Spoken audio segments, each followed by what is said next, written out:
The next morning, when Teddy awoke, it was still very early, so early that even Hannah was not yet stirring. Outside everything was wrapped in a silvery mist, and now and then a drop of moisture plumped down on the porch roof. Teddy lay still for a while, growing wider and wider awake, and then he began to stir restlessly and wish that his mother would come. After a while he called her, but the house was so silent that he didn't like to call very loudly, and there was no answer. He thought he would call again, and then suddenly he remembered the Counterpane Fairy, and wondered if she would like little boys who called their mothers so early. He turned over in bed, and raising his knees into a hill, stared at the yellow silk square, and thought of the wonderful golden castle where she had taken him the day before. He wished he knew what all the bird people would have done when they reached the top of the stairs. He thought they would have put a golden crown on his head and made him king. And the princess was so beautiful he longed to see her again. How surprised Hannah would have been if she had heard voices and had come upstairs to see who it was, and had found the beautiful princess sitting with him, and had seen the golden crown on his head. If she only knew about it, she would never call him a mischievous boy again. He had done a great deal more than Hannah could. "Oh dear," said a little voice just back of his knees. "Almost at the top, anyway." Teddy knew the voice. It was that of the Counterpane Fairy, and there was the top of her brown hood showing over his knees. He watched, breathless with eagerness, until he saw her face appear above them, and then he cried out, "I wondered whether you would come. I'm so glad. Are you going to show me another story, and will you stay a long while?" The Counterpane Fairy said nothing until she had sat down on top of his knees for a while and caught her breath, and then she said, "Well, it's steeper than it was yesterday. I thought I should never get across that satin square, it was so slippery." "Shall I put my knees down?" asked Teddy, moving them. "For mercy's sake, no," said the fairy, clutching at the quilt. "You might upset me. Keep right still, and I'll show you another story." "Oh, yes," cried Teddy, "please do, and let me go to the golden castle again." "No, I can't do that," said the Counterpane Fairy, "for that was yesterday's story, and this'll be another." "But what became of the princess?" asked Teddy. "Oh, she married the hero, of course," said the fairy. "But I thought I was the hero." "There," said the fairy impatiently. "I told you that was yesterday's story, and if you want to see any more, you must choose another square." "Well, I will," said Teddy. "May I choose that green square?" "Yes," said the fairy. "Now fix your eyes on it while I count." Teddy began to stare at the green square so hard that he scarcely winked, but he heard the Counterpane Fairy counting on in her thin little voice until she reached 49. The green square spread and grew just as the yellow one had done while she counted, until Teddy seemed drifting off into endless green spaces. Then the Counterpane Fairy clapped her hands, and he saw that he was hovering over a grassy hillside. "Now you are an elf, you know," he heard the fairy say. At the bottom of the green hill there was a brook, and at the top was a line of shady green woods. Overhead the sky was very blue, with shining heaps of cottony white clouds. A soft wind was blowing, but the sun was warm, and insects were buzzing past intent on business. A brown bird whirred by and dropped out of sight among the grasses. Teddy floated through the air lighter than a feather, and he felt so happy that he clapped his hands together and turned head over heels in the air. As he came right side up again, he saw a bit of thistledown drifting on up the hill, and he was so little that when he flew after it and set himself astride of it, it seemed as big as a barrel to him. He floated on up the hill with it, and the wind was like a cushion behind him. As they reached the edge of the hill, the thistledown caught on a bush, and Teddy almost had his leg wedged between it and a leaf. He jumped off in a hurry and stood looking about him and wondering what he should do next. Suddenly he saw something that made him open his eyes wide in astonishment. 4 large black and yellow butterflies were tied to a knot on an old tree close by. But it was not at the butterflies themselves that he wondered, for he had often seen them flitting about the fields. It was at the way they were loaded down with the strangest things, all sorts of fairy household furniture, little chairs and tables, bedsteads, tiny pots and pans, a great soup kettle almost as large as a huckleberry, 2 thistledown mattresses, and a number of other things, All these were very neatly packed and tied between the butterfly's wings with spider web ropes.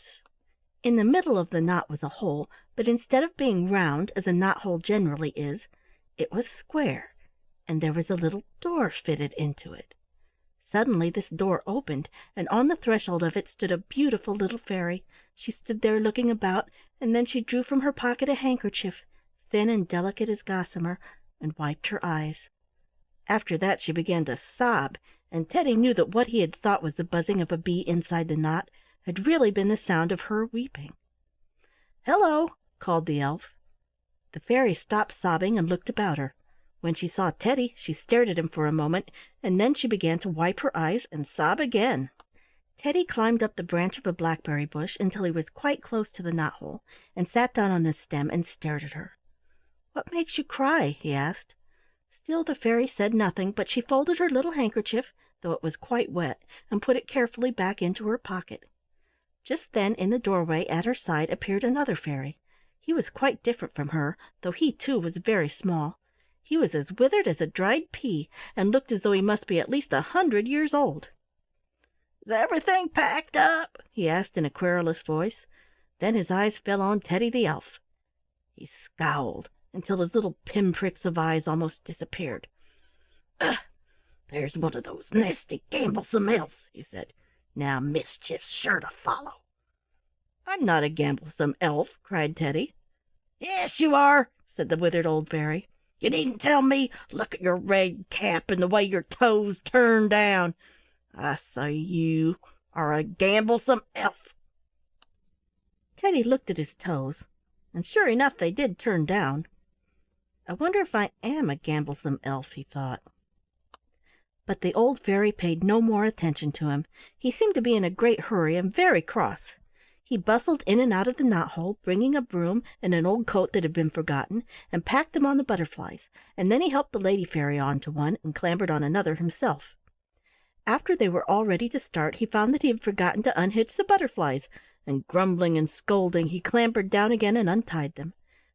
Then he climbed back once more, and away they flew down the hillside and out of sight, the lady fairy weeping all the time as though her heart would break.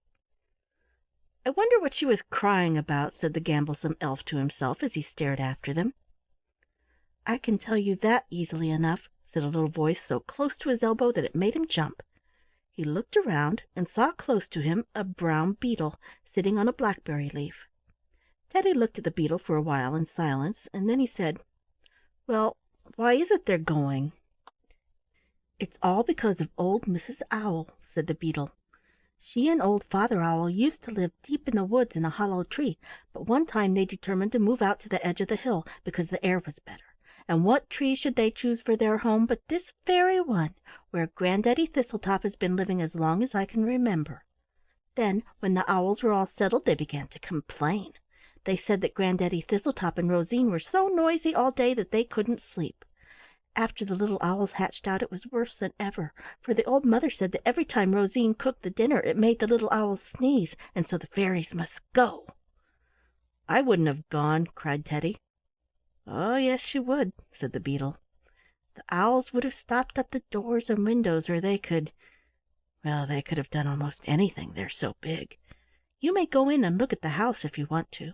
I have to go down the bush and see old Mrs. Ant. Good-bye. I'll see you again after a while."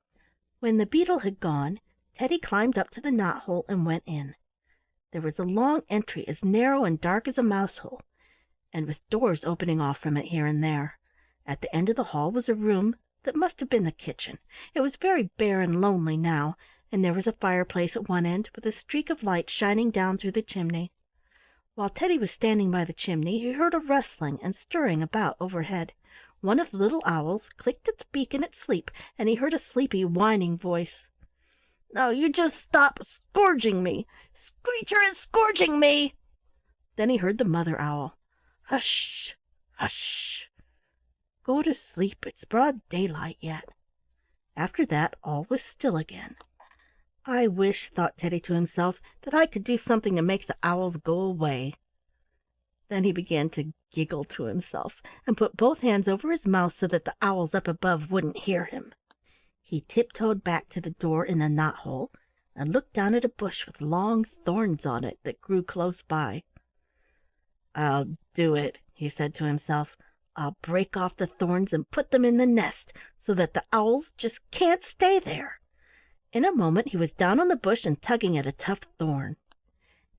As soon as it broke off, he lifted it on his shoulder and clambered up the rough bark of the tree to the great black hole where the owls lived. When he looked down into it, there they were in the nest, fluffy and gray and fast asleep. Very quietly he slipped down and set the thorn in the side of the nest, with the point sticking out. After that he softly clambered out again. Up and down the tree he climbed again and again, carrying thorns and quietly setting them in the nest, and as he went up and down he kept whispering to himself, "I'm a gamblesome elf. Oh, yes, indeed I am a gamblesome elf."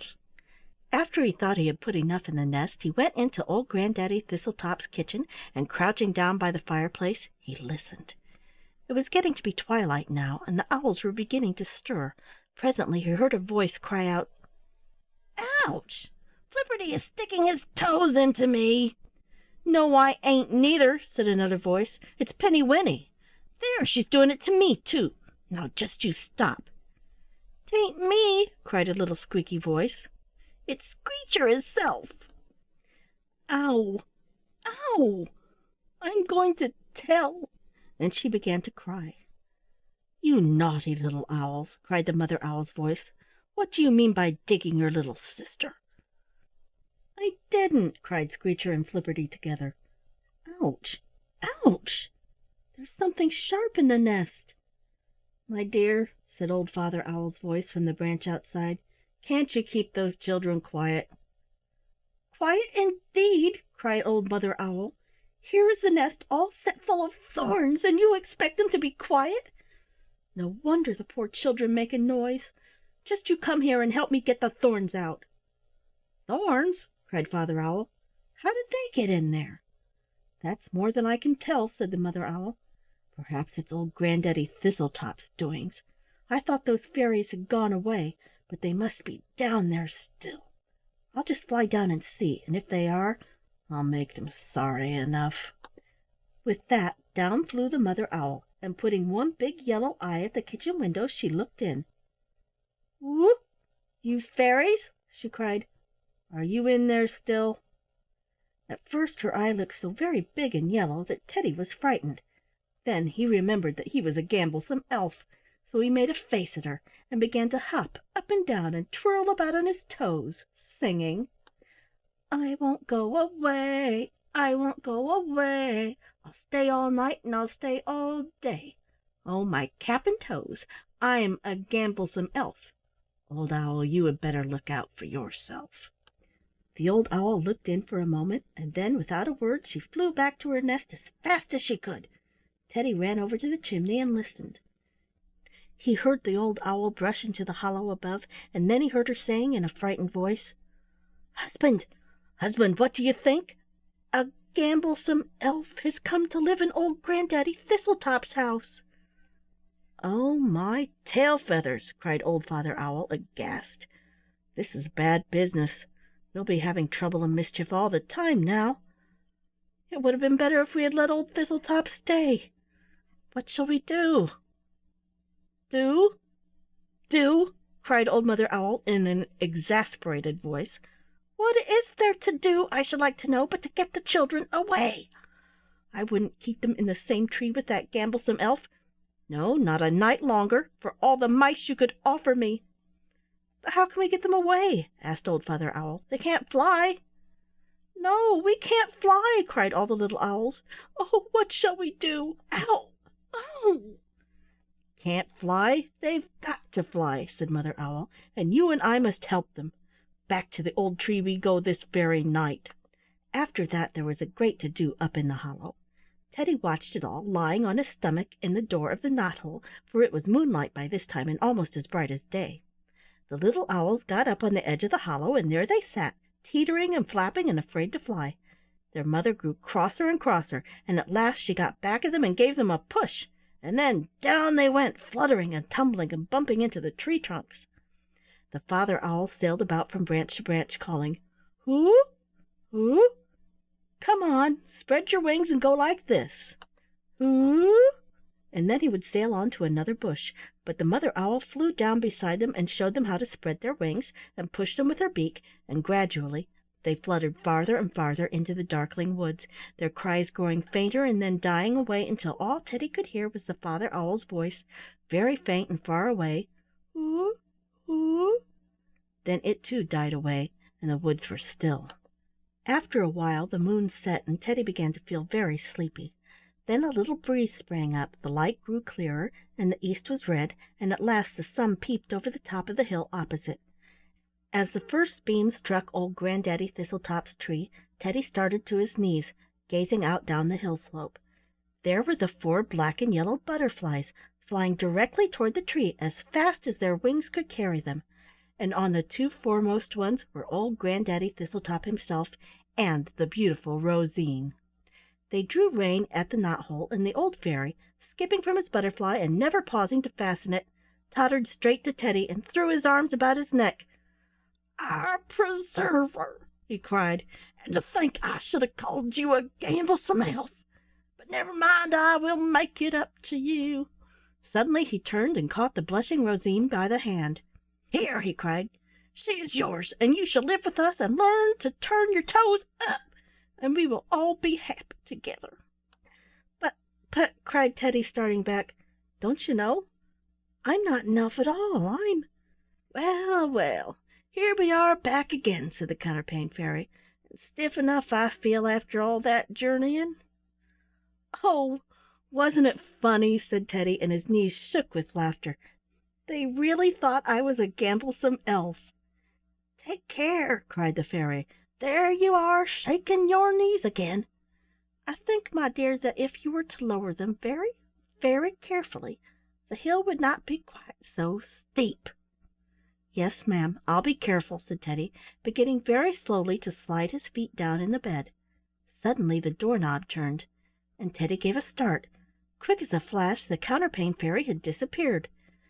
His mother was coming in, carrying his breakfast and a little vase of violets on a tray. "Why, my darling, what a bright, happy face!" she said. "I think my little boy must be feeling better this morning."